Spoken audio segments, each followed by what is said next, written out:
Programang ito ay rated SPG, striktong patnubay at gabay ng magulang ang kailangan. Sumapit na nga sa puntong wala ng ibang pagpipilian si Tanggol at kahit na mabigat sa kanyang kalooban ay kinakailangan niyang harapin at kalabanin si Ponggay.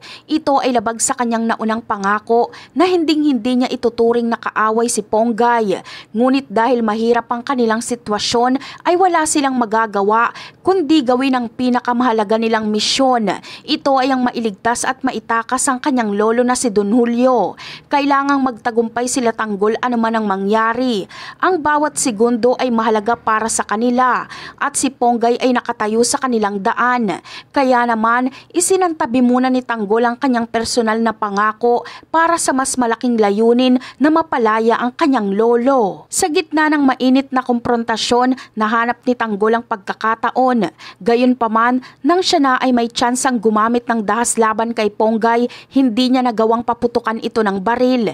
Tila may pumigil sa kanya na saktan ito ng lubusan. Dahil dito, isang mabilis na pag-iisip ang kanyang ginawa. Sa halip na barilin, ginamit niya ang kanyang lakas upang sunggaban at gawing bihag si Ponggay.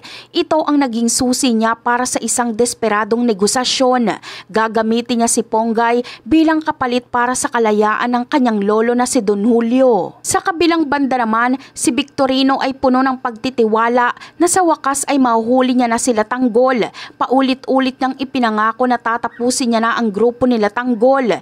Ngunit lahat ng kanyang kayabangan ay biglang naglaho nang makita niyang hawak na ni Tanggol si Ponggay bilang isang hostage. Alam ni Victorino na hindi siya maaaring gumawa ng anumang padalos-dalos na hakbang. Ang kaligtasan ni Ponggay ay naging pinakamahalaga sa sandaling yon. Hindi niya papayagan na may anumang masamang mangyari kay Ponggay kahit pa mga hulugan ito ng pagkabigo sa kanilang misyon. Dahil sa sitwasyon, napilitan si Victorino at ang kanyang mga kapwa-pulis na umatras.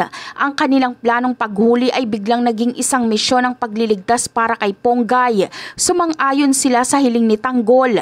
Handa nilang ibigay at pakawalan si Don Julio. Basta't siguradong ligtas na maibabalik sa kanila si Ponggay. Ang buong pwersa ng pulisya ay napilitang sumunod sa kagustuhan ng kanilang kalaban na nagpapakita kung gaano kahalaga sa kanila ang buhay na hawak ngayon ni Tanggol. Sa huli, naging matagumpay ang plano nila Tanggol. Ligtas nilang nabawi si Don Julio at mabilis na nakaalis sa lugar. Naging isang malaking kabiguan ang buong operasyon para kay Victorino. Hindi lang sila pumalpak sa layunin nilang mailipat si Don Julio sa city jail, kundi nabigurin silang madakip ang grupo nila Tanggol. Tiyak na mapapahiya ng gusto si Victorino sa harap ni Rigor. Ang lahat ng kayabangan na ipinakita niya, lalo na ang pagsasabing kaya niyang talunin si Tanggol ay nawalan ng saysay. Muli, napatunayan ni Tanggol na mas tuso siya at naisahan niya na naman ang mga otoridad. At yan ang aabangan natin. Bye!